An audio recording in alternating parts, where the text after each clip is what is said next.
بنت رايحة تقدم على ماجستير في جامعة عين شمس بتعتدي على فرد الأمن بآلة حادة.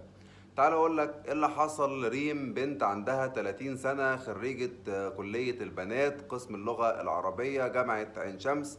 رايحة تقدم على ماجستير، حصل بينها وبين فرد الأمن مشادة كلامية، راحت طلعت آلة حادة وراحت ضربته بيها، ومن قوة الضربة الآلة الحادة اتكسرت جوه فرد الأمن ده.